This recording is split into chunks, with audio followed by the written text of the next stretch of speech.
Em qualquer esporte, especialmente nas artes marciais mistas, é raro encontrar um atleta que não apenas alcança o topo, mas mantém o nível de excelência que o levou até lá. Alexander Volkanovski certamente se encaixa nessa descrição. O Rei das Libras se mantém nos mais altos padrões dentro e fora do octógono, esculpindo uma lendária carreira que continua a forjar na divisão dos pesos-pena do UFC. Desde 2019, ele domina a categoria de 65,8 kg com mão de ferro e recentemente almeja o cobiçado status de campeão duplo, uma honraria rara que apenas 4 lutadores do UFC possuem até hoje. Como o principal lutador australiano chegou ao topo do esporte?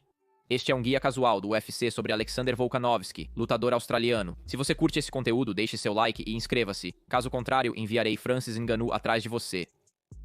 Apesar de suas conquistas já o estabelecerem como um dos melhores no esporte, elas se tornam ainda mais impressionantes quando você percebe que Volkanovski só começou a treinar artes marciais mistas aos 22 anos. Ele forjou uma carreira na Liga de Rugby da Austrália, onde pesava 97 kg, apesar de ter apenas 1,68 metros de altura.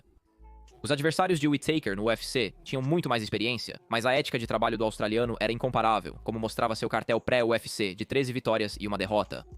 Seu estilo inicial de luta no artes marciais mistas freestyle de Joe Lopes lembrava, em parte, o de Tyron Woodley, apesar da menor estatura.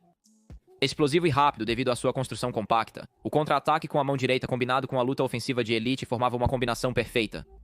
O sucesso de Volkanovski no circuito regional da Austrália e a expansão da UFC para mercados internacionais tornaram sua contratação em 2016 uma decisão óbvia. Ele os recompensou com um nocaute técnico no segundo round em sua estreia promocional. Apesar de impressionante, essa vitória apenas insinuava ao lutador que ele se tornaria. Na verdade, seria em sua segunda luta contra Mizuto Orita no ano seguinte, que marcaria o início de sua jornada pela divisão de peso-pena. Dominação do início ao fim e um nocaute precoce não seriam suficientes para encerrar a luta, mas sua luta livre opressiva não deixou dúvidas sobre o vencedor. 3 vitórias dominantes sobre Shane Young, Jeremy Kennedy e Darren The Damaged Elkins em 2018 colocariam Volk firmemente no 10º lugar entre os 15 primeiros da divisão, dando a ele o primeiro gosto de reconhecimento global. Porém, havia trabalho pendente, e no caminho para uma disputa pelo título estava o ex-desafiante interino Chad Mendes, um nome que pode ser familiar. Lutando pela Alpha Male de Uriah Faber, o americano obteve sucesso similar ao de Volkanovski, usando sua robusta estrutura para desmantelar oponentes com histórico de elite no wrestling. Uma derrota recente pode ser o que Conor McGregor é mais conhecido, mas não se engane, uma vitória aqui para o australiano não seria fácil. Nos primeiros 5 rounds, a disputa seria acirrada. No segundo round, um gancho de esquerda do americano derrubaria Alexander. Para mim, a resposta dele representa perfeitamente seu apelido inspirado no rei grego. Ele é grande não apenas pelas medalhas e cinturões, mas pela pura vontade de vencer, melhorar e se recuperar diante das dificuldades. Ele se reergueu rapidamente e continuou lutando, mudando o rumo da batalha. A pressão constante encurralou Mendes contra a gaiola, onde o australiano desferiu uma saraivada de golpes no corpo e na cabeça, finalizando o americano com 1 minuto restante no segundo round. Apesar da vitória impressionante, ela o deixaria pouco atrás na fila pelo ouro dos pesos-pena, e mais um triunfo sobre o ex-campeão José Aldo o colocaria na liderança da disputa. Apesar de não ser uma luta histórica, Volkanovski venceu convincentemente, assumindo a liderança no ranking. Agora, no mapa do artes marciais mistas, essa excelente performance lhe renderia a chance pelo título que ele tanto cobiçava, e em seu caminho, possivelmente o campeão mais feroz e dominante da divisão. Max Blessed Holloway, do Havaí, era o pacote completo, o sonho de qualquer promotor dentro e fora do octógono. Com uma personalidade contagiante e pé no chão, é impossível não gostar do cara, e com momentos como este no octógono, fica fácil entender o porquê. Os golpes de Holloway eram excelentes, e somados ao seu queixo inquebrável, era evidente o motivo dele ser o campeão dos pesos-pena. Na época, ele era visto como o maior governante da divisão, com 5 vitórias em lutas pelo título, incluindo 2 sobre José Aldo, além de Brian Ortega e Anthony Pettis. Provavelmente não havia desafio mais difícil para Volkanovski, mas sua mentalidade inabalável e vontade de melhorar estão acima de tudo. O australiano responderia ao desafio no UFC 245 em dezembro de 2019. Ainda mais impressionante foi sua disposição de não só vencer o campeão, mas fazê-lo em seu próprio reino. Mesmo em desvantagem física, Volk estava disposto a trocar golpes estratégicos com o campeão. A velocidade de Holloway era conhecida, mas Volk era mais rápido. O chute baixo do desafiante poderia ser fundamental para sufocar os avanços do campeão durante a luta de 25 minutos. Ganchos de verificação, correndo 1-2, Volk superaria em volume o golpeador de volume. E para mim, essa performance representa a evolução visível para a lenda que conhecemos hoje. Para cada golpe de Max, Volk revidava com múltiplos e quando o sino final tocou, a coroa seria dele, dando à Austrália seu primeiro campeão e iniciando uma trilogia lendária que ficará para a história. Merecendo uma revanche devido ao seu longo reinado no topo, os dois voltariam a lutar 6 meses depois, em julho de 2020. Desta vez, cada soco, chute e respiração pesada eram audíveis devido à ausência de público graças a coronavírus. 19. Como esperado ao enfrentar um oponente do calibre de Holloway, o desafiante claramente estudou extensivamente a luta, fazendo os ajustes necessários para enfrentar o australiano. Os chutes baixos foram cruciais para a estratégia de Alex, mas um chute alto de Holloway no fim do primeiro round acertou em cheio o campeão, derrubando-o momentaneamente. A segunda rodada foi uma história semelhante, com Max ganhando a rodada com um uppercut tardio que levou Alex a um joelho. Após perder 2 rodadas, o campeão precisava mostrar sua grandeza. Na terceira, quarta e quinta, ele intensificou a pressão, deixando a decisão para os juízes. Para o protesto de muitos, Annie Steele bradaria por toda a ilha da luta, dando ao australiano sua primeira defesa de título. Apesar da luta acirrada, ele continuaria seu reinado duradouro até hoje, e o próximo desafio seria o prodígio do jiu-jitsu brasileiro Brian T. City Ortega, cuja única derrota no esporte foi para o Holloway mencionado anteriormente. Um fenômeno absoluto no tatame, levar um lutador ao chão com ele provavelmente significaria o fim para seu oponente.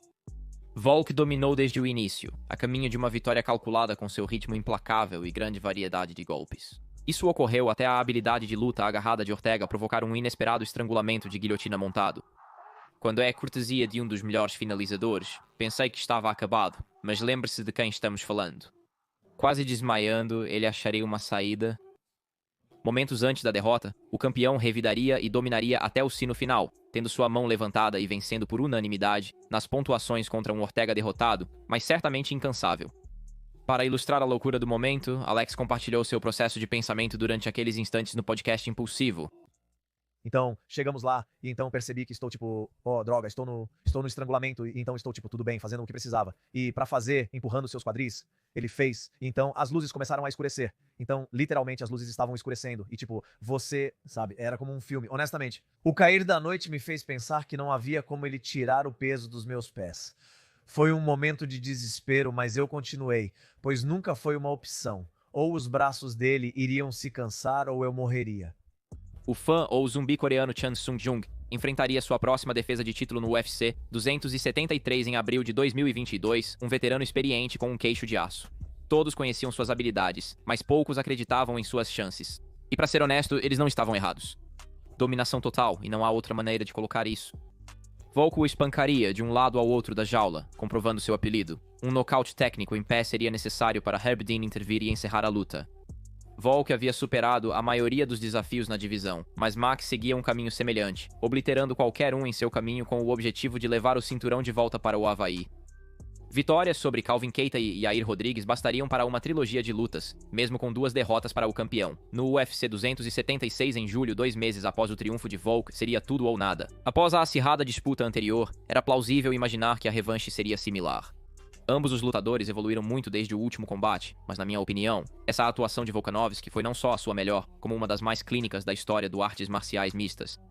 Como resultado de seu trabalho na freestyle artes marciais mistas, Alex se tornou um artista marcial misto completo, e mesmo em pé, no domínio de Max, foi totalmente diferente.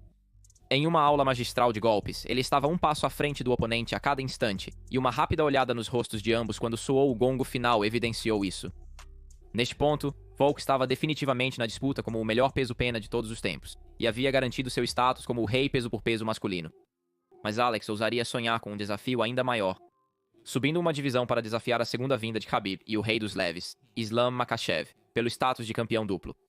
Considerado um dos melhores lutadores de grappling no esporte, ele teve dificuldades para conseguir lutas devido à sua habilidade excepcional. No papel, tudo indicava que o australiano estava fora de sua profundidade. O lutador menor, o grappler menos experiente, e considerando as vitórias dominantes anteriores de Makhachev, esperava-se que fosse uma noite rápida no escritório para o Dagestani. Aceitando o desafio em sua nativa Austrália no UFC 284 no ano passado, o grande ousaria sonhar mais uma vez, e logo ficaria claro que Volk não iria se retirar em silêncio. Embora a diferença de alcance fosse uma tarefa difícil de superar, ele se sairia brilhantemente nas trocas de grappling, e no quinto round, incrivelmente derrubaria o campeão. Islam era mortal. Sob aplausos de milhares de australianos, muitos pensaram que ele tinha feito o suficiente ao terminar forte, mas o jogo é inegavelmente cruel, e não houve um final de conto de fadas. Makhachev manteria sua coroa intacta em uma disputa acirrada, mas Volk sairia de cabeça erguida, levando esse ímpeto de volta para seu reinado no peso-pena contra Jair Rodrigues posteriormente.